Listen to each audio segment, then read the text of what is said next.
The Wounded Titan. The red dust of Sirian 7 swirled around Maya Chen's boots as she picked her way through the wreckage of the abandoned mining colony. At 12 years old, she had already learned to see treasure where others saw only ruin. Her small hands clutched a modified scanner, its cracked display flickering with readings of salvageable materials hidden beneath the debris. The colony had been evacuated 3 years ago when the crystal mines ran dry, leaving behind a graveyard of prefab structures and rusted machinery. Maya's family had arrived 6 months later, part of a group of human scavengers who made their living picking through the bones of dead worlds. While other children her age attended school on civilized planets, Maya had learned to identify valuable alloys, repair broken electronics, and most importantly, stay invisible when the occasional patrol ship passed overhead. Today's expedition had taken her farther from the settlement than usual, drawn by her scanner's insistent beeping toward what appeared to be a crashed vessel half buried in a rocky outcropping. The ship was unlike anything she had seen before, its hull composed of what looked like living crystal that shifted colors in the pale sunlight. Strange symbols pulsed along its surface, fading and brightening in a rhythm that reminded Maya of a heartbeat. As she approached the vessel, the air around it seemed to hum with an energy that made her teeth ache. Her scanner went wild, its readings spiking into ranges that shouldn't have been possible.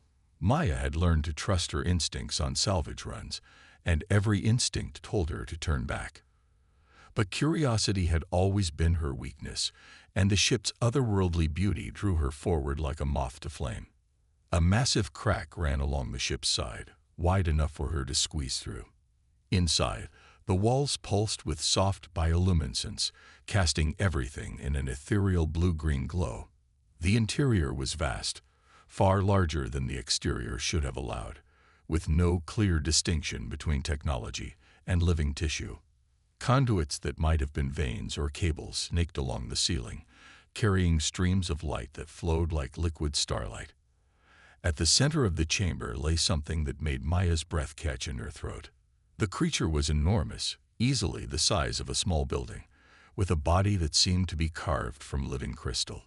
Its hide was a deep purple that shifted to silver at the edges, and wing-like appendages spread from its back like frozen lightning. But it was the being's head that held her attention, massive and noble, with eyes like captured nebulae that watched her approach with what she could only describe as ancient wisdom. And pain. Even from across the chamber, Maya could sense the creature's agony. Something was wrong, terribly wrong, and as she drew closer, she could see what it was. A shard of some foreign crystal, black and twisted, had embedded itself in what appeared to be a sensory organ just above the being's right eye. The shard pulsed with malevolent energy, and where it touched the creature's crystalline skin, the beautiful purple had turned an ugly, infected yellow. The creature's eyes tracked her movement, but it made no aggressive gestures. Instead, it seemed to be studying her with the same curiosity she felt. When she was close enough to touch its massive head, it spoke, not with words, but with thoughts that flowed directly into her mind. Small one, you should not be here. This place is dangerous. Maya had heard stories of telepathic aliens, but experiencing it firsthand was overwhelming. The creature's mental voice was vast and deep, like the sound of stars being born. Yet beneath the power, she sensed gentleness, and beneath that, exhaustion. "You're hurt," she said aloud, her young voice echoing in the crystal chamber. "That thing in your head, it's poisoning you, isn't it?" The shard of the void touched. "Yes, it burns with the hunger of dead stars. I have carried this pain for many cycles, child. It grows stronger while I grow weaker." Maya reached into her salvage pack and pulled out a small multi-tool, its various implements worn smooth by years of use. The creature's eyes widened slightly. "You would help me. But I am Vorthak, the crystal flame, destroyer of fleets and breaker of worlds. Your kind tells stories of my fury to frighten their young." "I don't care about stories," Maya said, stepping closer to the infected wound. "You're in pain, and I can fix it. That's what matters." She had never attempted anything like this before, but her years of working with delicate electronics had given her steady hands and infinite patience. The shard was embedded deep, its twisted surface covered in barbs designed to prevent removal. Maya could feel the malevolent energy it radiated, like standing too close to a broken reactor. Working carefully, she used her tool's finest probe to trace the shard's edges, feeling for the best angle of extraction. Vorthak remained perfectly still, though she could sense his pain intensifying as she worked. The alien crystal had fused partially with his organic structure, and removing it would require precise timing and no small amount of luck. "This is going to hurt," she warned. "I have known pain for longer than your species has walked upright. Small one. Do what you must." Maya took a deep breath and began to work. The shard fought her every movement, its barbs catching on Vorthak's crystalline flesh. Dark fluid that might have been blood began to seep from the wound, and she felt the creature's mental anguish like a physical blow. But she persisted, her small fingers working with the precision of a surgeon, until finally, with a sound like breaking glass, the shard came free. The change was immediate and dramatic. The infected yellow color began to fade from Vorthak's hide, replaced by healthy purple crystal that gleamed like polished gemstones. The being's eyes brightened, and Maya felt a wave of relief wash over her through their mental connection. "It is done." Vorthak's mental voice carried wonder and gratitude. "After so many cycles of torment, the pain is gone. How can I repay such a gift?" "You don't need to repay anything," Maya said, carefully storing the shard in a containment tube from her pack. Something told her it might be important later. "I'm just glad you're feeling better." "Your words carry truth, small one, but I am bound by older laws than those of your kind. You have given me freedom from agony, and so I give you my protection. From this moment forward, Maya Chen of the human scavengers, you shall know no harm while I draw breath." The formal tone of the pledge sent chills down Maya's spine. She had heard similar oaths in the ancient stories her grandmother used to tell, binding contracts between heroes and the powers they served. But this was real, spoken by a being whose mental presence felt older than planets. Before she could respond, the sound of engines echoed from outside the crashed ship. Maya's blood ran cold as she recognized the distinctive whine of raider vessels. The Crimson Tide, a notorious pirate band that preyed on isolated settlements, had finally found their little colony. "Your people are in danger," Vorthak observed, his mental voice taking on a harder edge. "The raiders," Maya whispered. "My family, everyone in the settlement, they're not fighters. They'll be slaughtered. Then we must ensure that does not happen." The massive creature began to rise, his crystalline body unfolding like a flower made of living starlight. Maya scrambled backward as Vorthak's true size became apparent. Standing upright, he towered nearly 40 feet tall, his wing appendages spreading wide enough to cast shadows across the entire chamber. "Climb upon my back, small protector. Let us show these raiders the price of threatening what is under my guard." Maya didn't hesitate. Grabbing hold of the natural handholds formed by Vorthak's crystalline ridges, she pulled herself up onto his broad back. The surface was warm beneath her hands, and she could feel energy coursing through the living crystal like a slow, steady heartbeat. Vorthak moved through the crack in his ship's hull as if it were made of water, his form somehow compressing and expanding to fit the space. Outside, Maya could see the raider ships circling the colony like vultures, their weapons already charging for what they assumed would be an easy massacre. "Hold tight," Vorthak warned, and then they were airborne. Maya had flown in shuttles and transports before, but nothing had prepared her for the experience of riding a living creature through the sky. Vorthak moved with impossible grace, his wing appendages catching currents of air that shouldn't have been able to support his massive form. Below them, the raider ships began to scatter as their sensors registered something their databases couldn't identify. The lead raider vessel, a converted freighter bristling with illegal weapons, tried to bring its main gun to bear on the approaching threat. The weapon's charge built to critical levels, enough energy to level half the colony in a single shot. Vorthak breathed. What emerged from his crystalline throat wasn't fire or plasma, but pure coherent light that struck the raider ship like the concentrated fury of a star. The vessel's shields collapsed instantly, its hull superheating until it glowed like a miniature sun before finally detonating in a brilliant fireball that lit up the afternoon sky. The remaining raiders fled without firing another shot. As they descended toward the colony, Maya could see the scavengers emerging from their shelters, pointing and staring at the impossible sight of a 12-year-old girl riding a creature of living crystal. Her parents were among them, their faces mixing relief and terror in equal measure. "Your people fear me," Vorthak observed as they landed in the colony's central square. "They'll learn," Maya said, sliding down from his back. "Once they understand that you're here to protect us, they'll accept you. Humans are good at adapting. And you, small protector, do you fear me?" Maya looked up at the towering being who had pledged his life to her service, this ancient creature who could destroy fleets but had allowed a child to heal his pain. "No," she said simply. "You're my friend." For the first time since awakening in agony cycles ago, Vorthak felt something that might have been happiness: the Galactic hunt. Word of the incident on Sirian 7 spread through the underground networks faster than light-speed communication. In the taverns of smugglers' dens and the hidden forums of the galactic internet, whispers spoke of a human child who had tamed one of the crystal flames, the legendary beings that had once ruled star systems before vanishing into myth. Admiral Reese Blackwood of the Galactic Enforcement Coalition received the report 3 days later, delivered by a nervous intelligence officer who had clearly drawn the short straw for this particular briefing. The Admiral's office aboard the dreadnought Absolute Justice was a shrine to order and control, its walls lined with commendations for bringing rogue worlds back into the Coalition's fold. "A 12-year-old human girl," the Admiral said, his voice carrying the kind of calm that preceded stellar storms, "has supposedly bonded with a Class Alpha extinction-level entity."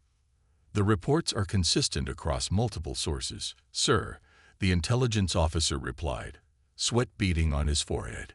"Visual confirmation shows the entity responding to the girl's commands and defending her settlement from raiders." Admiral Blackwood studied the grainy footage on his desk display, watching as the creature's breath weapon reduced a fully shielded raider vessel to component atoms. Such power in the hands of an uncontrolled human child represented a threat to galactic stability that he could not ignore. "Prepare Strike Fleet Gamma," he ordered. "Full containment protocols. The girl and the entity are to be brought in alive for study. Whatever bond exists between them, we need to understand it, replicate it, and bring it under proper authority." Meanwhile, on Sirian 7, Maya was discovering that having a 40-foot-tall crystal dragon as a protector came with unexpected complications. Vorthak was patient with the colonists' fear, never making sudden movements and always keeping his mental voice soft when communicating through Maya. But his very presence changed everything about their daily routines. The creature needed no food or water, sustaining himself through some process that converted ambient starlight into energy. He spent his days perched on the highest point of the colony, a natural watchtower that allowed him to scan the horizon for threats. At night, he would curl his massive form around the settlement's perimeter, his crystalline hide providing a barrier that no weapon short of orbital bombardment could breach.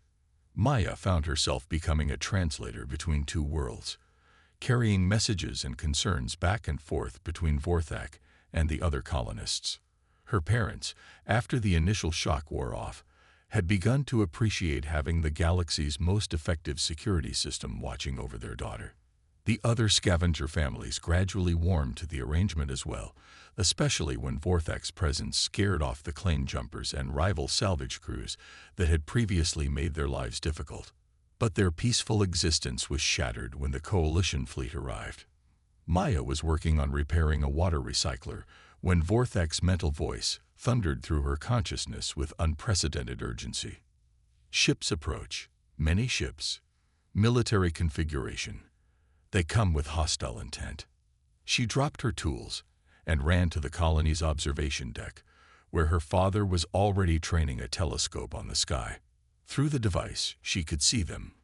Dozens of warships dropping out of hyperspace in perfect formation, their hulls gleaming with the white and gold of the Galactic Enforcement Coalition. "They come for us," Vorthak's mental voice had taken on the edge he had heard when he destroyed the raider ship. "They would cage the crystal flame and study the bond we share. This cannot be permitted." "There are too many of them," Maya's father said, his face pale as he counted the vessels through the telescope. "Even with your friend's power, we can't fight an entire fleet." But Maya was thinking of something else entirely.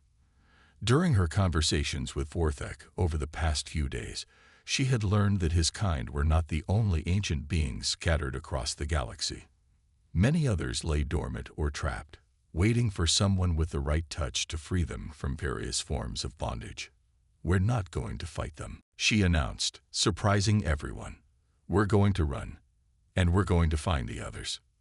"Others?" Vorthak's mental voice carried interest and hope in equal measure. "Your people, the other crystal flames, and whatever else is out there, waiting to be awakened. If the Coalition wants to study our bond, they'll have to catch us first. And while they're chasing us, we can free the others." The evacuation happened with desperate efficiency. The colonists had always been prepared to abandon Xerion 7 at a moment's notice, and within an hour, their essential possessions were loaded aboard the settlement's small fleet of cargo haulers and personal transports. Maya's family crammed into their battered cargo runner, the Persistence, while Vorthak took to the sky alongside them.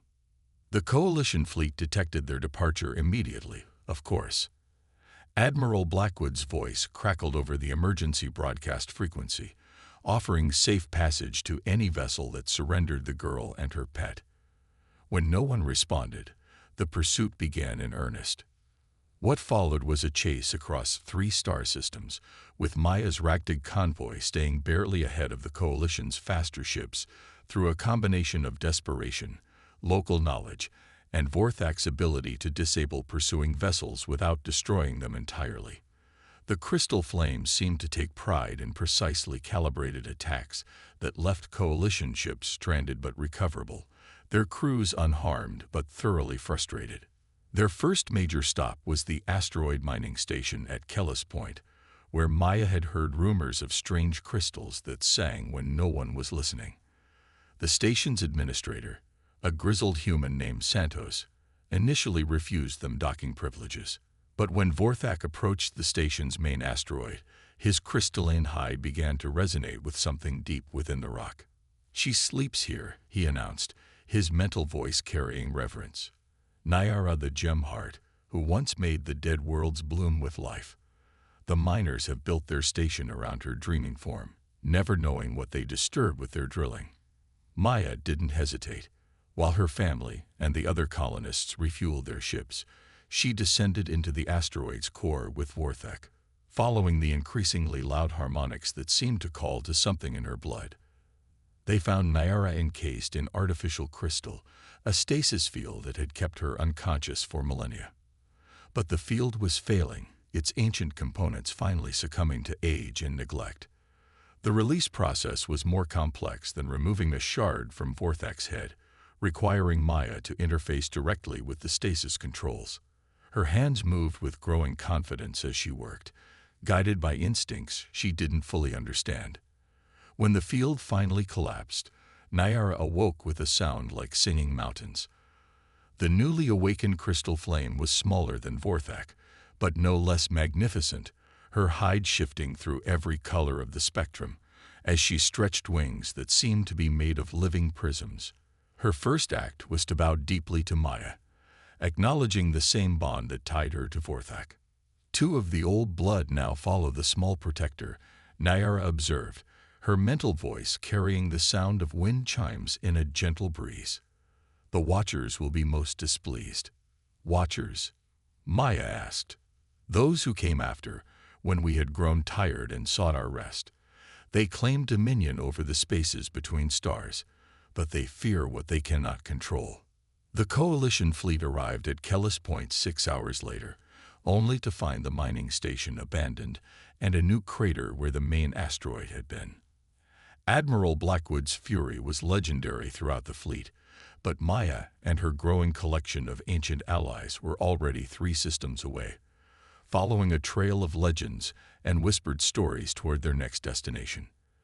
The pattern repeated itself across a dozen worlds.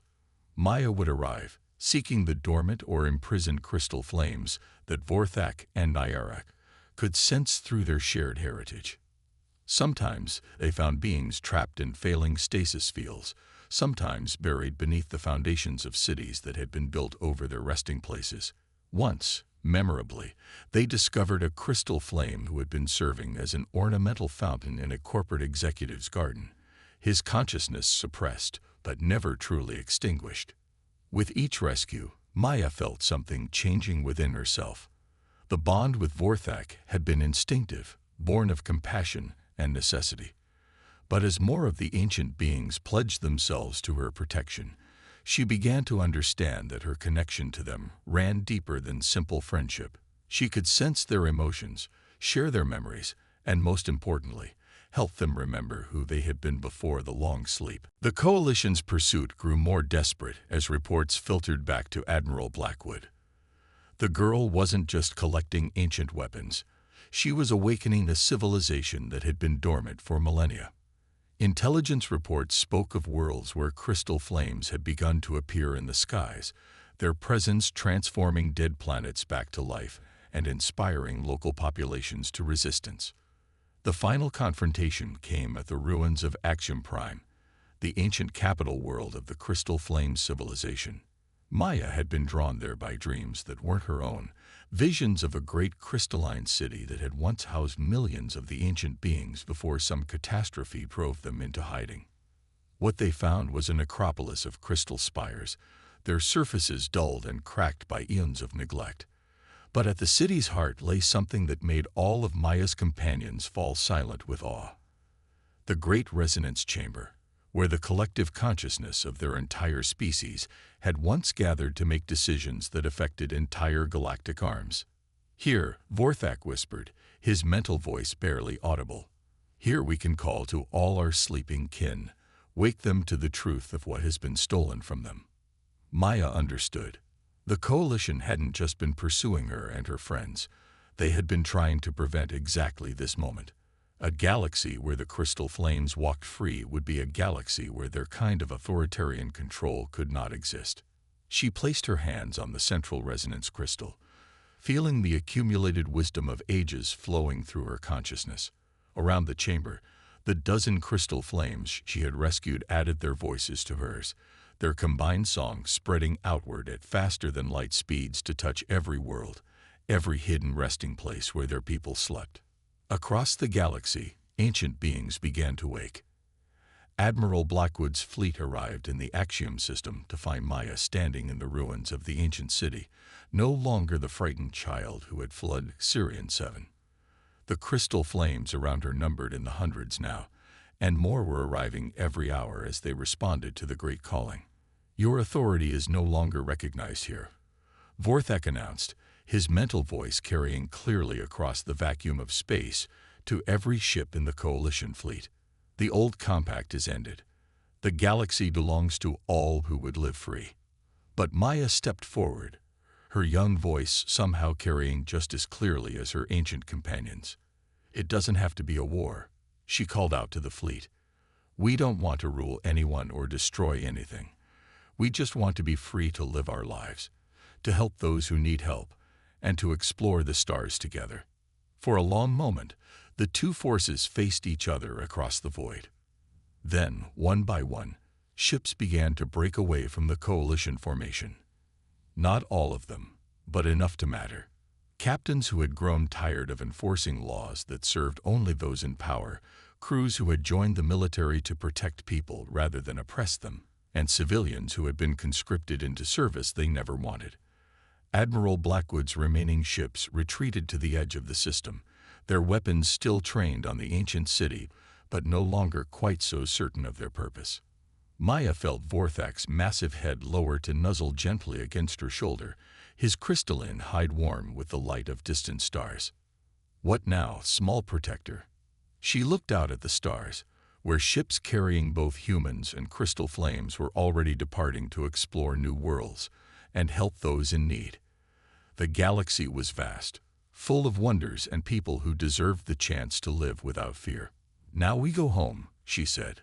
"All of us. Together." And in the ruins of Axiom Prime, surrounded by beings of living crystal and the scattered remnants of a dozen human colonies, Maya Chen began to plan for a galaxy where ancient wisdom and youthful compassion could build something better than either had managed alone. The age of the crystal flames had begun again, but this time they would not walk the stars as conquerors or gods. They would walk as friends, protectors, and teachers, guided by the simple truth that sometimes the smallest act of kindness could change the fate of worlds. Maya had removed a thorn from a suffering creature's head, and in return, she had been given the power to heal a galaxy. The end.